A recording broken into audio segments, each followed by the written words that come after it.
Hi friends, today we'll talk about how to fix or how to solve the problem of going out on Roblox. To know how to fix or how to solve going out on Roblox app, you should just go to settings. Here you can click on apps, default apps, app settings. Then this list you will enter to the window or to the app of Roblox, and you can click here in this page as you see.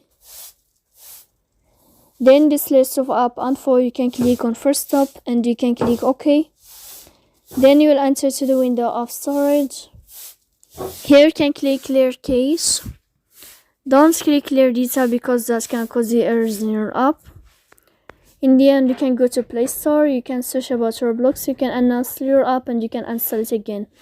So please don't forget to support us by like and subscribe. See you next time in another video.